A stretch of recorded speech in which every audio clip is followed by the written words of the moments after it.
여러분 안녕하세요. 우리를 사랑하시는 예수 그리스도의 평강이 여러분 모두에게 함께 하시기를 축복합니다.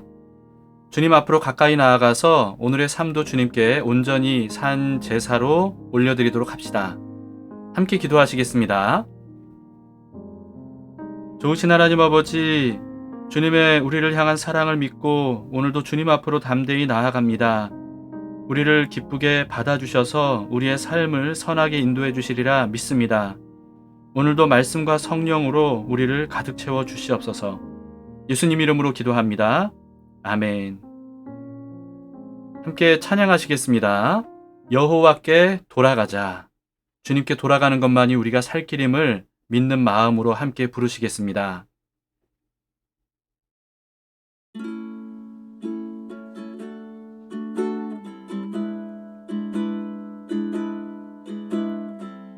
내 백성이 나를 떠나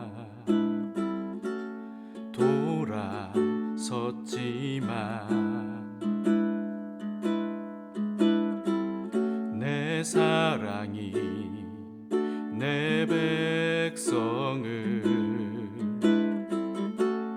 보기 못하니 내 모든 것 내어주고 나 그들을 얻으리라. 여호와께 돌아가자. 우린 돌아서도 그는 변치 않네. 여호와께 돌아가자. 우린 넘어져도 그 사랑 영원하네.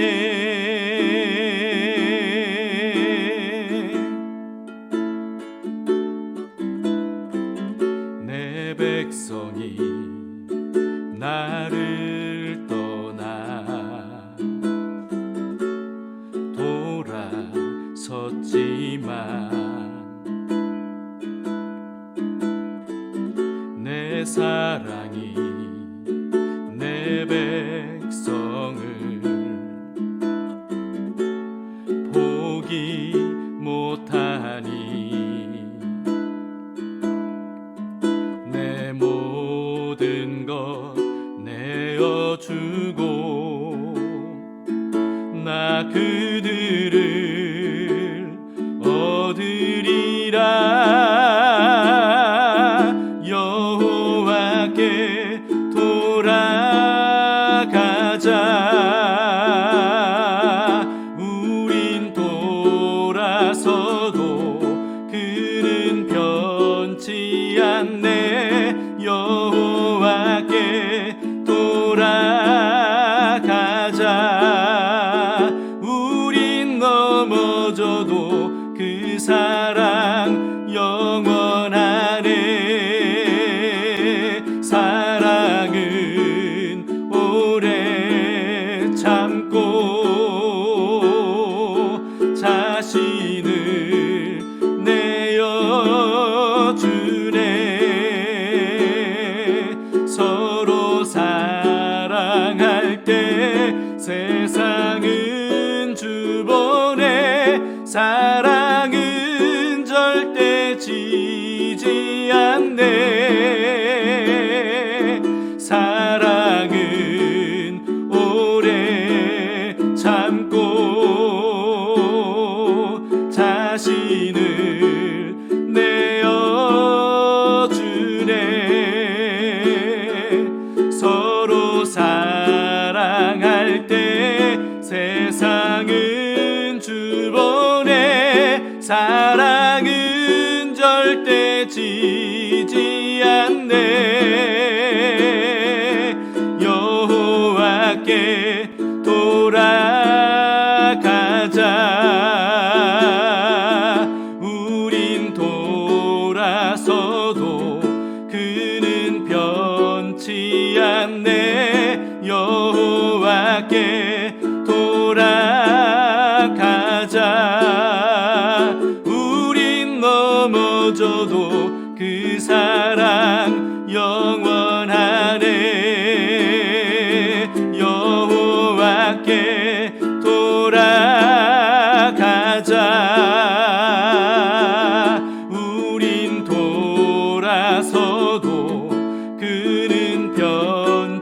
돌아가지 않네. 여호와께 돌아가자. 우린 넘어져도 그 사랑 영원하네.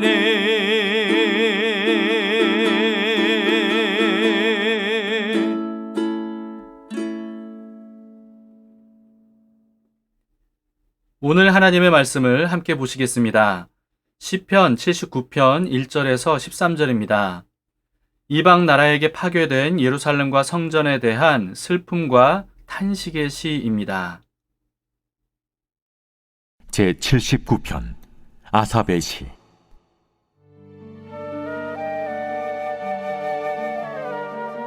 하나님이여, 이방 나라들이 주의 기업의 땅에 들어와서 주의 성전을 더럽히고 예루살렘이 돌무더기가 되게 하였나이다. 그들이 주의 종들의 시체를 공중의 새에게 밥으로, 주의 성도들의 육체를 땅의 짐승에게 주며 그들의 피를 예루살렘 사방에 물같이 흘렸으나 그들을 매장하는 자가 없었나이다. 우리는 우리 이웃에게 비방거리가 되며 우리를 애워싼 자에게 조소와 조롱거리가 되었나이다. 여호와여, 어느 때까지니까? 영원히 노하시리이까? 주의 질투가 불붙듯 하시리이까? 주를 알지 아니하는 민족들과 주의 이름을 부르지 아니하는 나라들에게 주의 노를 쏟으소서. 그들이 야곱을 삼키고 그의 거처를 황폐하게 함이니이다. 우리 조상들의 죄악을 기억하지 마시고 주의 긍휼로 우리를 속히 영접하소서. 우리가 매우 가련하게 되었나이다. 우리 구원의 하나님이여, 주의 이름의 영광스러운 행세를 위하여 우리를 도우시며 주의 이름을 증거하기 위하여 우리를 건지시며 우리 죄를 사하소서. 이방 나라들이 어찌하여 그들의 하나님이 어디 있느냐 말하나이까? 주의 종들이 피 흘림에 대한 복수를 우리의 목전에서 이방 나라에게 보여주소서. 갇힌 자의 탄식을 주의 앞에 이르게 하시며 죽이기로 정해진 자도 주의 크신 능력을 따라 보존하소서. 주여, 우리 이웃이 주를 비방한 그 비방을 그들의 품에 7배나 갚으소서. 우리는 주의 백성이요 주의 목장의 양이니 우리는 영원히 주께 감사하며 주의 영예를 대대에 전하리이다.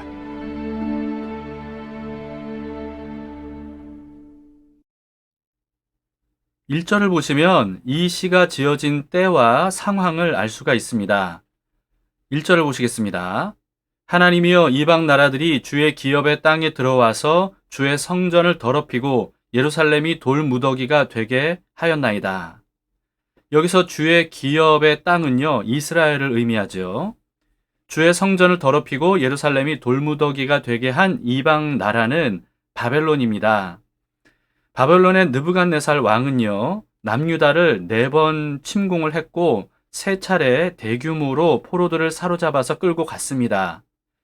바벨론이 침공할 때마다 성전의 기물들을 약탈해 갔어요. 그러나 예루살렘의 돌무더기가 될 정도로 완전히 파괴가 됐던 것은 마지막 4차 침공 때였습니다. 이때는 성전도 완전히 파괴가 됐습니다. 그렇기 때문에 이 시는요, 남유다가 바벨론에 의해서 끝내 패망한 이후이면서 또 성전과 예루살렘 성벽이 재건되기 이전에 쓴 시라는 것을 알 수가 있습니다. 당시에 바벨론 군대가 유다 사람들을 얼마나 잔인하게 능욕했는지 절규하듯이 이렇게 묘사합니다. 2절, 3절입니다. 그들이 주의 종들의 시체를 공중의 새에게 밥으로, 주의 성도들의 육체를 땅의 짐승에게 주며 그들의 피를 예루살렘 사방에 물같이 흘렸으나 그들을 매장하는 자가 없었나이다. 사륙을 당한 유다 사람들은 제대로 장사되지 못한 채로 새들과 짐승들의 밥이 됐다고 합니다. 그리고 얼마나 많은 사람들이 죽었는지 피가 물처럼 예루살렘 사방으로 흘렀다고 합니다. 시인은 여호와 하나님께 선택받은 유다가 이웃의 이방 나라들에게 조롱거리가 되었다고 탄식합니다. 4절을 보시겠습니다. 우리는 우리 이웃에게 비방거리가 되며 우리를 애워싼 자에게 조소와 조롱거리가 되었나이다. 사실 이렇게 될 것이라고 하나님께서 에스겔을 통해서 미리 경고를 하셨습니다. 에스겔서 22장 4절 5절을 보시면요. 내가 흘린 피로 말미암아 죄가 되고 내가 만든 우상으로 말미암아 스스로 더럽혔으니 내 날이 가까웠고 내 연한이 찼도다. 그러므로 내가 너로 이방의 능욕을 받으며 만국의 조롱거리가 되게 하였노라. 너 이름이 더럽고 어지러움이 많은 자여 가까운 자나 먼 자나 다 너를 조롱하리라. 이렇게 말씀하셨습니다. 그러나 하나님께서 이렇게 될 것이라고 예고하셨다고 해서 그들이 유다의 멸망을 기뻐하고 조롱하는 것이 하나님의 뜻이었던 건 아니었습니다. 그들의 조롱은 악한 것이었고요. 안 그래도 유다의 멸망을 가슴 아파하시던 하나님의 분노를 유발하는 일이었습니다. 그래서 하나님은 에스겔 선지자를 통해서 이 유다의 멸망을 기뻐하고 조롱한 나라들에게 심판이 있을 것이라고 경고하셨습니다. 에스겔서 25장에서 32장에 걸쳐서 이스라엘의 주변에 있었던 암몬, 모압, 세일, 에돔, 블레셋, 두로 그리고 애굽을 심판하실 것이라고 말씀하셨습니다. 그 중에서 암몬을 심판하시는 이유에 대해서 이렇게 말씀을 하셨어요. 에스겔서 25장 3절입니다. 너는 암몬 족속에게 이르기를 너희는 주 여호와의 말씀을 들을지어다. 주 여호와께서 이같이 말씀하셨느니라. 내 성소가 더럽힘을 받을 때에 네가 그것에 관하여 이스라엘 땅이 황폐할 때에 네가 그것에 관하여 유다 족속이 사로잡힐 때에 내가 그들에 대하여 이르기를 아하 좋다 하였도다. 또 6절에 보시면요. 주 여호와께서 이같이 말씀하셨느니라. 네가 이스라엘 땅에 대하여 손뼉을 치며 발을 구르며 마음을 다하여 멸시하며 즐거워하였나니. 우리는 이런 말씀들을 통해서요. 하나님께서 다른 사람의 불행을 기뻐하고 조롱하는 것을 얼마나 악하게 보시는지를 알 수가 있습니다. 물론 유다가 멸망당한 것은 그들의 극심한 죄악 때문이었습니다. 그러나 그렇다고 해서 그들의 불행을 즐거워하는 것이 정당화될 수는 없는 겁니다. 사랑의 원리로 세상과 인간을 창조하신 하나님의 창조 원리에 위배되는 것이죠. 그래서 남의 불행을 자신의 행복으로 여기는 것을 죄라고 규정하십니다. 우리는 절대로 남의 불행을 기뻐하거나 또 조롱하는 그런 잘못을 저질러서는 안 됩니다. 또 남의 불행을 여기저기 돌아다니면서 재밌는 이야기거리 정도로 삼아서도 안 됩니다. 조롱과 비방하는 이웃 나라들에 대해서 시인이 이렇게 탄원을 했습니다. 12절을 보시면요. 주여 우리 이웃이 주를 비방한 그 비방을 그들의 품에 7배나 갚으소서. 하나님께서 이 기도를 들어주셨다는 것을 에스겔서와 또 고대 이스라엘 역사를 통해서 우리는 알 수가 있습니다. 하나님은 그때나 지금이나 동일하게 지금도 살아계신 분이신데요. 그렇기 때문에 이와 같은 기도를 동일하게 들어주시는 분이라는 사실을 우리는 잊지 말아야 됩니다. 그러므로 우리는 이 사실에 대해서 두려운 마음으로 경거망동한 언행을 자제해야 되고요. 그리고 오히려 하나님의 마음을 품고 불행에 빠진 사람들을 위해서 기도해 줘야 됩니다. 우는 자들과 함께 울어주는 것, 이게 바로 우리가 해야 될 일이죠. 5절을 보시겠습니다. 여호와여 어느 때까지니이까 영원히 노하시리이까 주의 질투가 불붙듯 하시리이까. 유다를 향한 하나님의 진노를 속히 거두어달라고 간구합니다. 이어서 6절, 7절입니다. 주를 알지 아니하는 민족들과 주의 이름을 부르지 아니하는 나라들에게 주의 노를 쏟으소서. 그들이 야곱을 삼키고 그의 거처를 황폐하게 함이니이다. 하나님의 진노를 오히려 여호와를 섬기지 않고 또 예루살렘을 짓밟는 일에 동참했던 이방 나라들에게 쏟으시기를 간구합니다. 시인은 비록 유다가 타락해서 우상들을 숭배하고 죄악을 저지르기는 했지만 그래도 이방 민족들과는 달리 여전히 주를 알고 있고 또 주의 이름을 부르는 사람들이 있다는 사실을 하나님께 상기시켜드리고 있습니다. 8절을 보세요. 우리 조상들의 죄악을 기억하지 마시고 주의 긍휼로 우리를 속히 영접하소서. 우리가 매우 가련하게 되었나이다. 시인은 예루살렘과 성전이 파괴된 이유가 유다의 죄악 때문이라는 사실을 잘 알고 있습니다. 즉 예루살렘과 성전의 파괴는 바벨론의 군대가 강하기 때문에 일어난 일이 아니라 유다의 죄악에 대한 하나님의 심판 때문이라는 것을 이 시인은 분명히 인지하고 있었던 겁니다.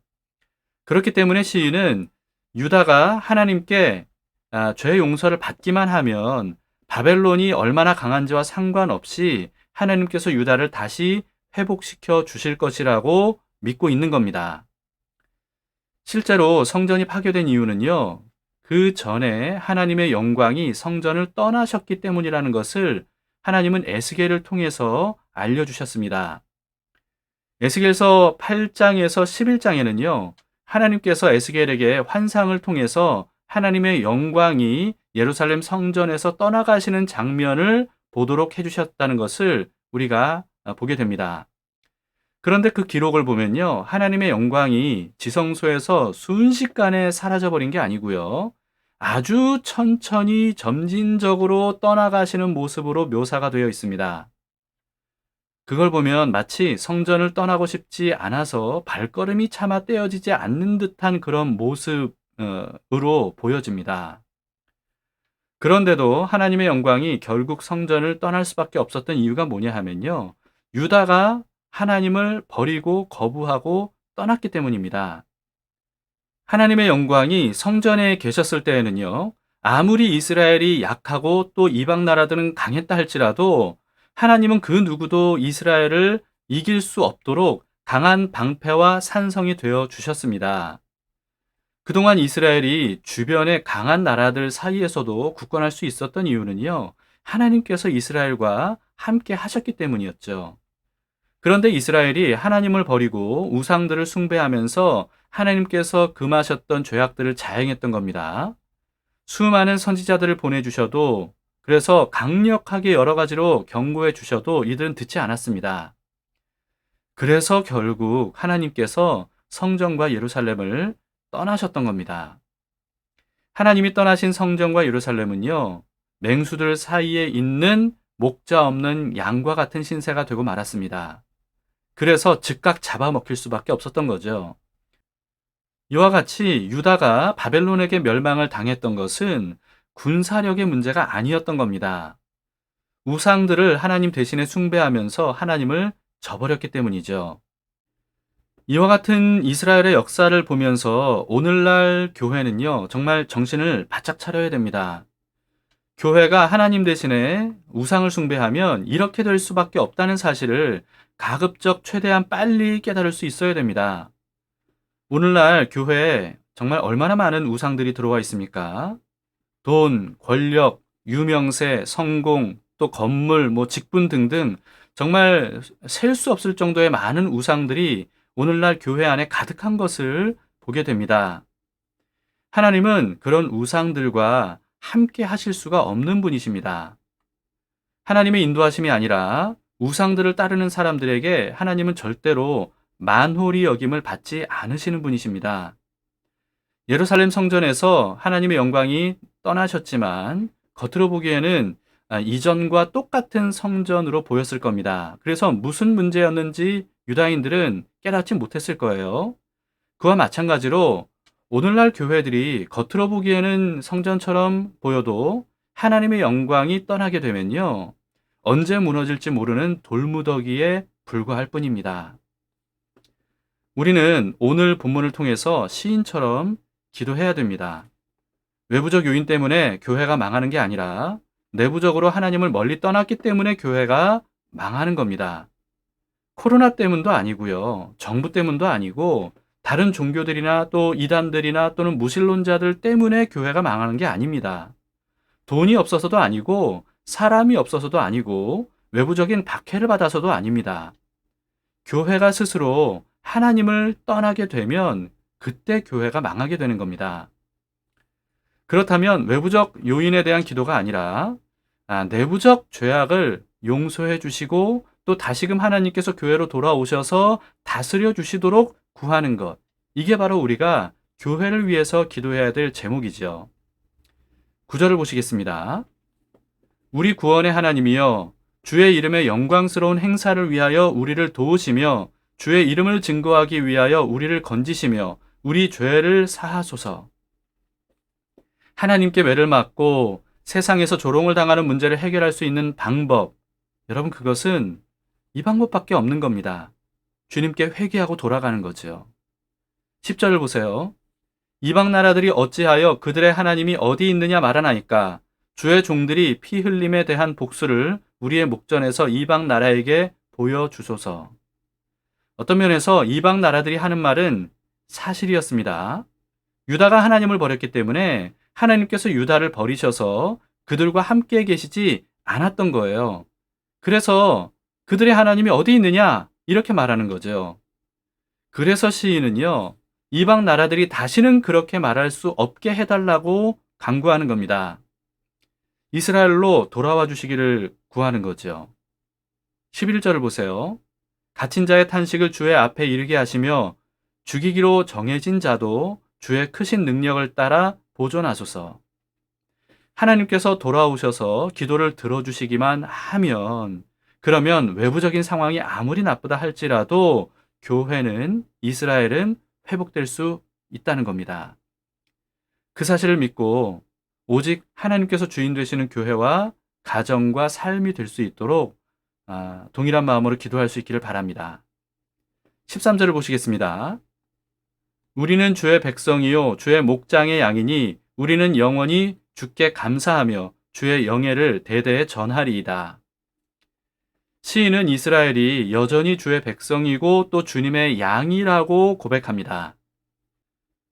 하나님께서 돌아오셔서 죄를 사해 주시고 은혜를 베풀어 주시면 하나님의 영광을 만방에 전할 것이라고 서원합니다.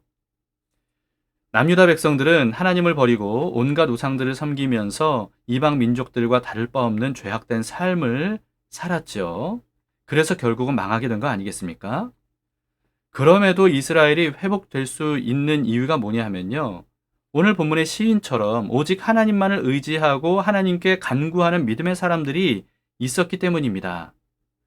오늘날에도 교회에 이와 같이 겸비한 마음으로 하나님께 회개하고 간구하는 믿음의 사람들이 있어야 되고, 또 그런 사람들이 점점 더 많아져야 됩니다.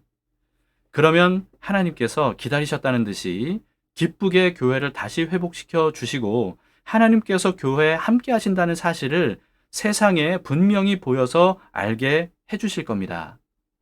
우리가 오늘 이 말씀을 함께 묵상하면서 그런 마음으로 함께 간절히 주님께 기도할 수 있기를 바랍니다. 함께 기도합시다.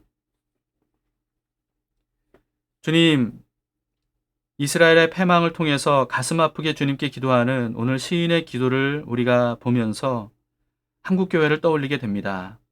주님, 우상으로 가득한 교회 긍휼히 여겨주고 불쌍히 여겨 주시옵소서. 우상을 기뻐하고 즐거워하는 그리스도인들의 마음, 주님, 그들의 마음을 주님 용서해 주시옵소서. 다시금 주께서 돌아오셔서 그 모든 것들이 얼마나 어리석은 일이고 얼마나 위험한 일인지를 깨달을 수 있도록 인도해 주셔서 다시금 주님 앞에 회복되는 교회가 될 수 있도록 은혜를 베풀어 주시기를 원합니다. 오늘 시인처럼 오직 주님만을 바라보면서 주님께서 돌아오시기를 간구하는 믿음의 사람들이 더욱더 교회 안에 많아지기를 원하오니 한 사람 한 사람 주님 말씀과 성령으로 깨워주시고 그래서 교회가 회복될 수 있도록 은혜를 베풀어 주시옵소서. 오늘도 주님 앞에 간절한 마음으로 교회의 일원으로서 주님께 우리의 삶을 드립니다. 기쁘게 연락해 주시고 하나님의 뜻을 이루는 삶이 될 수 있도록 주님 선하게 사용해 주시기를 원합니다. 예수님 이름으로 기도합니다. 아멘. 네, 오늘 말씀을 생각하시면서 교회를 가슴에 끌어안고 여러분 간절히 기도해 주시기를 바랍니다. 예수님께서 오늘도 우리와 함께 하십니다.